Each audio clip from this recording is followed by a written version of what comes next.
not hysterically grow the states table. So, can I go now? No. Okay. Also, we have a big problem right now, and that's interrupts. Even though we are using Intel E1000 server cards, server NICs, we still get about 50% interrupt load on each server.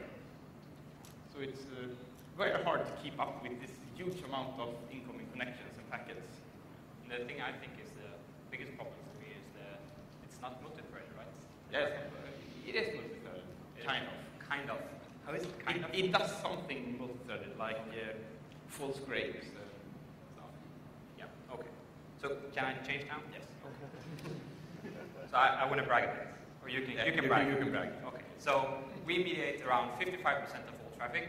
These figures are not our figures. We have no idea about this, but there are some companies that check. They measure this. They measure traffic, and actually we're growing. We're taking more and more percentage of the BitTorrent traffic, which is really bad.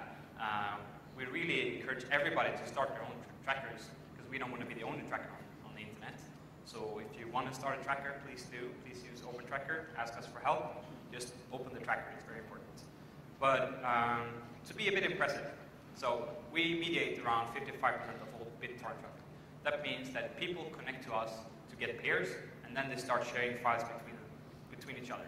So that generates a lot of internet traffic. So BitTorrent is estimated to be 80% of all internet traffic globally. That's huge. That means that we mediate and start over 40% of all internet traffic, the two of us. It's really a bizarre number. I have a really hard time believing this myself. But I think Cisco owes me a CRS1. Really crappy looking server rack. Like, keep my right. And we sent in the picture of the first one, as I showed you, with the laptop and the rolls of tape for cooling and stuff. Yeah, and then we put it up on Pirate's front page saying, please rate so we win. And we were leading that contest really heavily. Everybody voted for us and was like, I think actually they had an integer value that was too small in the database, so we started rounding it quite a lot. So all of a sudden we had minus 16 million points or something. It was really, really weird. But in the end, Cisco and Syxel and some other of the sponsors, they didn't want us to win. So they refused giving out the prize if we were the winners. So they had a jury select the winner instead of having the people select the winner. So we didn't win. Yeah, we got third or second place. So I got a $20 digital camera with 16 megs built in. Yeah. Woohoo! Okay, so let's go to the next thing. This is the one I wanted below the 50,000 one. Yeah, okay. So okay. And you do the pre-work next time. Yeah. Thanks. Of the 50,000 connections a second, 17% of them are UDP connections. And this really helped because a couple of weeks ago, I started to rewrite torrents to actually add the UDP tracker to all the torrents. And the UDP protocol is a lot nicer to the trackers because we don't need to keep TCP states. So we are currently tracking about 17% of the tracking requests are sent over UDP. And as long as this keeps growing, we will be able to cope with the growth of new peers without actually upgrading the servers. So it's quite good for us. It's good for us, very good. And, well, that would make it easier on the next part, maybe. And that's, I think, we're going to talk about now, which is this, which is a big problem. Today, the anti-pirates go to your ISP, and they start listening to all the traffic you do and try to stop that and send out emails to people saying you're downloading illegally. And they do that by listening to tracker traffic because it's a simple HTTP request. They just listening to that and see what you're doing. So we want to encrypt all of the tracker traffic. Yeah.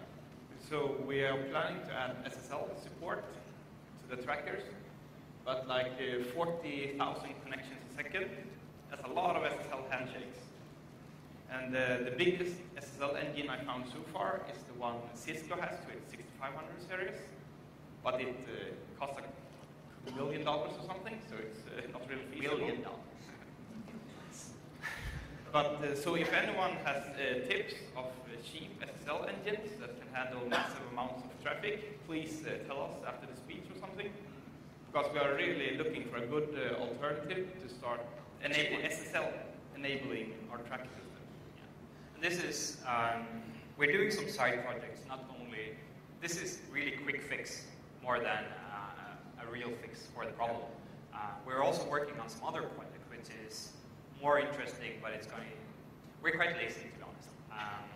So when we do stuff, it takes a really long time. Yeah, we have to be patient. We have to be very patient. A year ago, we started something called Secure P2P, which aims to be the next peer-to-peer network. Knowing us, it's going to be the next, because people are going to finish other stuff.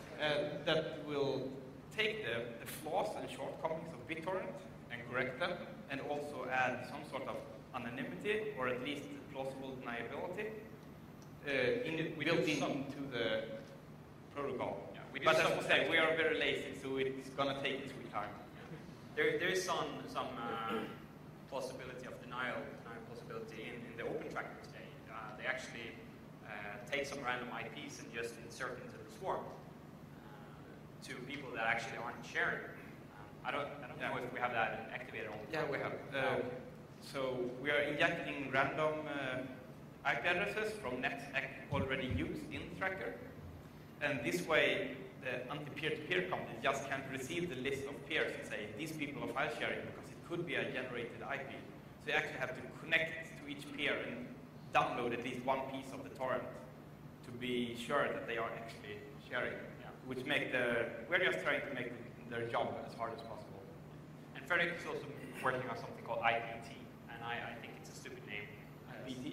IPT, yes, IP coffee as well, but you can talk about IPT is aimed to be a opportunistic encryption, transparent, zero configuration. I had a talk about it at the T2 conference in Helsinki 2 weeks ago, I think. You can go to the T2.fi website and download the slides if you're interested in knowing more about it. And anyone with suggestions, we are very interested in hearing what you have to say, because we're not all that good in encryption and stuff, but we have the basic ideas down. Now we just need to figure a way to implement it. We have some proof of concept code, but it just uses XOR as encryption, so it's just to show that, yeah, it can work, but we don't have anything even close to being finished yet. Yeah. And the reason for this is to protect against passive surveillance, like the FRA law in Sweden that says we're going to listen in to all our neighbors' internet traffic, because we are a big hub in Europe. And hello to the FRA people, I know you're here. Yeah, there are at least 2 people. There he is. Yeah. He's in the blue shirt watching us already. Yeah, so FRA in Sweden, they're monitoring, they want to monitor all the traffic in Sweden, and essentially because they think they can find terrorists online. But as you all know, most probably know that Iceland is a terrorist country because they're poor. Everybody's a terrorist now.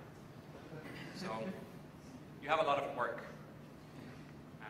But I think that's it when it comes to IPT. We could probably talk about it for an hour or something, but we don't want to do that today.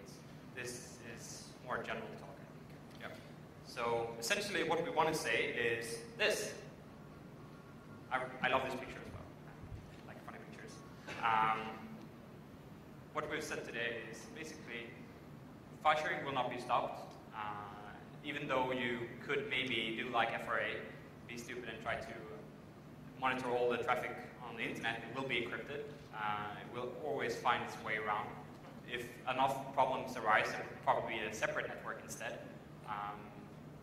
Funny studies in the UK show that most people in the UK share CDs or use hard drives. Kids in school actually burn CDs and share them with each other. 98% of people share offline, and only like 20-25% in the UK share online. So the biggest problem is not the internet. The biggest problem is with the media industry, which is, they can't grasp the concept and try to embrace the ideas and ideals of the internet, and that's why nobody is going to be sad when they go away, I think. Just have to wait for the next generation of vice presidents in the organizations. Yeah. But I don't want to go in too much into the ideology because it's going to take another 2 hours or something. I have a funny clip, which is, it says more about us than everything else. This is from BBC World, I think. Oops. Great. We're going to do it again. Sound on? Can we go? Are there any other Swedish laws that you would break because you think you have the right to do so? Speed limits. I think we're the same there. We like to break the speed limit.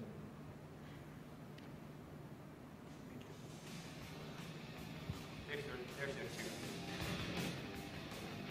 So I think that's it. And if you have any questions, please ask. Yeah. No questions? Come on. None at all. None at all. Not even FRA. IFB, where are you? You're here somewhere. Oh, one guy. Which guy? Hi.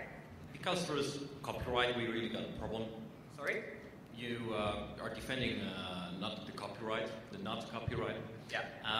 But how do you think about that?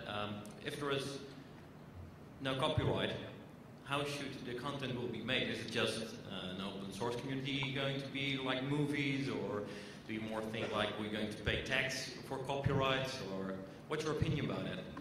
Well, I don't know, did you see the last Bond movie? Did you happen to notice which car he was driving, which cell phone he was using? Yes. I think they can get funding from other directions than just direct sales. And also there's a bit of a difference when it comes to the movie industry and when it comes to the music industry. In the music industry, the artists don't make their money out of selling CDs. The record labels or the record companies actually do. But it's like 10% of the earnings from the artists. If you're successful in selling CDs, you would make 10% of your profits from that. And that's a variable profit. You can manage without that.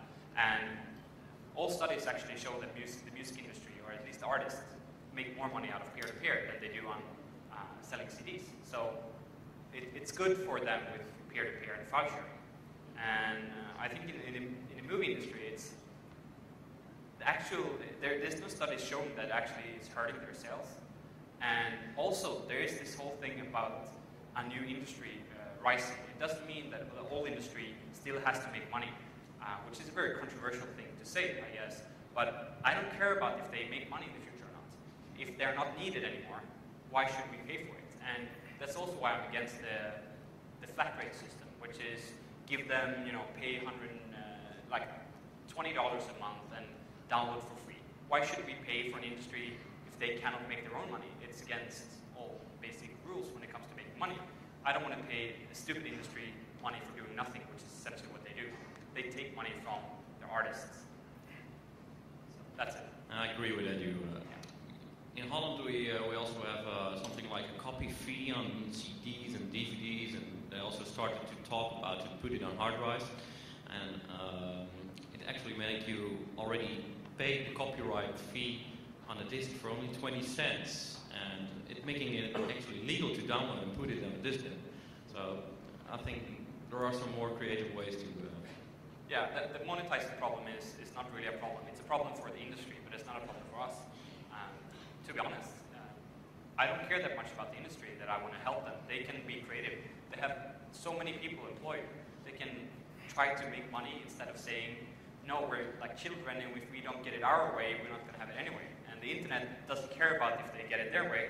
The internet just say if you have it our way, or you don't get it at all. So, Thanks. Any more questions?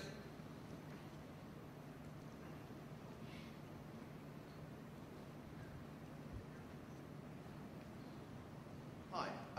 I think I actually know some of the people actually at Media Center. I'm sorry for you. Yeah, well, I mean... do they actually still have a job?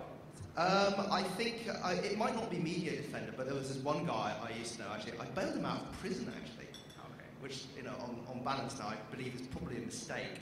I should just let them rot.